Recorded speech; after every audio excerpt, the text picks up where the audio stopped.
मुझे तो बिल्कुल समझ नहीं आ रहा, मुझे यकीन नहीं आ रहा उस आदमी के साथ कैसे कारोबार कर रहे हैं।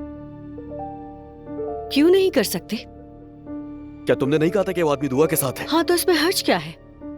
सुन लिया तुमने भाई, यही सुनवाना था तुम्हें। अजलान, तुम फिर से दुआ का नाम ले रहे हो। मैंने तुम्हें मना किया था ना, फिर से दुआ की तस्बीह। उरूज, बात यहाँ दुआ की नहीं है, मेरे घर वालों की बात है। उस आदमी को कैसे कबूल कर रहे हैं ये लोग? हो क्या गया आप लोगों को?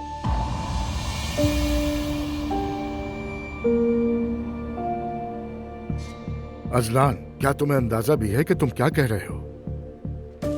वो इंसान तुम्हारे भाई का मेहमान बनकर आया, दोनों साथ बिजनेस करने वाले, इससे प्रॉब्लम क्या है तुम्हें? वो एक पढ़ा लिखा इज्जतदार शख्स है, क्या करते, निकाल देते उसे? तो निकाल देते बाबा, कबूल क्यों किया आपने उसे? या अल्लाह,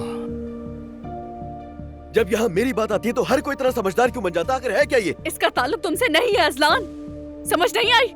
हर वक्त दुआ दुआ। इसका दुआ से कोई ताल्लुक नहीं है उरूज। मैं अजलान से बात कर रही हूँ।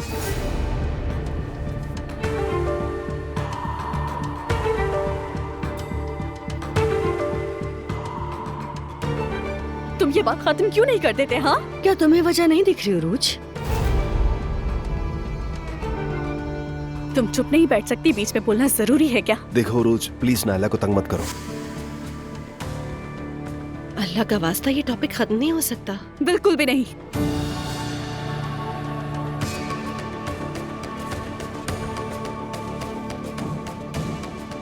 अब तुम्हें क्या हो गया? क्या बात है? आप सबके लिए चाय लाई हूँ। क्या बात है, हम सब तो बहुत अच्छे मूड में है ना। अब चाय सोने पर सुहागा करेगी। हटाओ इसे मेरे सामने से।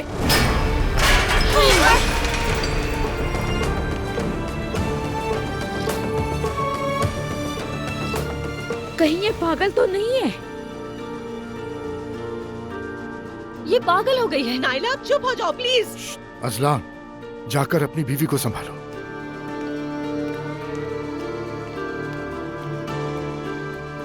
क्या इसने जानबूझकर ऐसा किया है? बिल्कुल जानबूझकर किया, ये तो हमें सोते हुए भी काट सकती है, बता रही हूँ मैं। बस करो, बहुत हो गया। हयात, तुम फौरन जाकर साबुन वाला पानी ले आओ।